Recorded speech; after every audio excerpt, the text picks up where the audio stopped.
Tuesday, right? Yeah. Why not? I think maybe do a little surfing, you know. Hey, anytime you're up for that, we'll head on out. I'm not that good, but I can try. How are we doing in our weather out there? You know, we were talking about the wind gusts being less, but I see old Glory right there blown away. You know, we do have an east wind downtown, and that's also helping us out. So the fog is really non-existent in the city. So that's the good news. As we go ahead and look at the current temperatures right now, 32. Now at the airport, the winds are calm, but you can clearly see an east wind downtown right now, generally between about 5 and 10 miles per hour. Very cold start, though, for some of us. 29 in Vancouver this morning, a little frost on the windows, but you could see the fog not too bad up in Vancouver as we're still getting visibilities around 10 miles, as well as Portland and Troutdale. So the eastern areas looking really good right now as we have those east winds coming out of the gorge. 2.5, you just went down towards Aurora. Going to be watching you as well for some patchy freezing fog, some isolated slick spots possible through McMinnville as well. Salem right now doing pretty good with your visibilities of around 10 miles. So check out the latest wind gusts around Troutdale, 28 miles per hour, Wood Village around 30.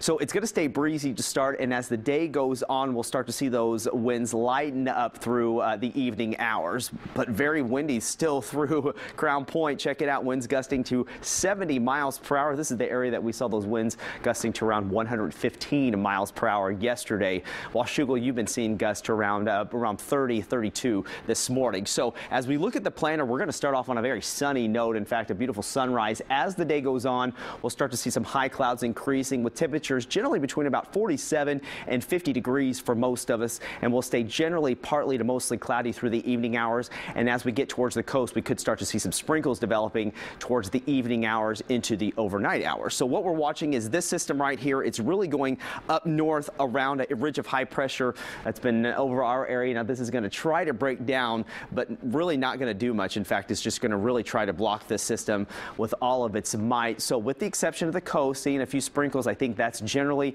about it. As we look at the rain forecast for today, we'll start off clear, and then clouds will start to increase throughout the afternoon hours, and these are going to be more mid to high level clouds. Notice how we start to see some of that moisture streaming in offshore towards the coast. Not a lot going on here with it at all. In fact, I don't think Portland, I mean, we might see a raindrop out of this, but the exception, I just think we're going to stay really dry. Now tomorrow morning, we'll see some clouds in the area, but as the day goes on, I think we'll see a little bit of sunshine to end the day, and then we're going to start to see those east winds picking up by tomorrow night through Thursday, especially through the gorge, and I think it's going to be a little breezy getting into the metro area as well. So we'll see some clouds increasing along the coast today, 56 in Newport, a little bit cooler the further north you go, some after or evening sprinkles possible and overnight.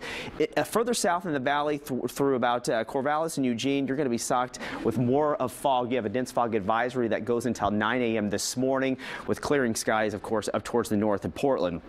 East of the mountains this morning, it's going to be a cold start for us. Freezing fog likely up towards the Pendleton area, even up through the eastern edges of the gorge. We could get some of that freezing fog. Baker City around 33 degrees, and we'll end up about 44 in Cascade Locks. Again, the eastern edge is where we're going to see those winds gusting to around 50 miles per hour to start. Plus, I mean, we already saw Crown Point around 70, and then winds start to lighten up as the day goes on into the evening hours. Government Camp right around 48. Your low today or tonight around 29 degrees. So here's the forecast for the next couple of days in detail. So again, a few sprinkles possible through tomorrow morning. Thursday, we're really going to start to feel those east winds in the gorge, so it's going to be quite breezy as well. Getting into the metro area, and it'll be breezy at times on Friday. We stay dry through Sunday, and then another system makes its way in. This one does look stronger, and it does look like it's going to give us the chance for some rain coming in on Monday night into Tuesday, but we'll keep an eye on that one. At least for now, though, it's looking pretty calm overall. A little sprinkle here or there, no big deal. Not too bad. All right, thanks for that very much.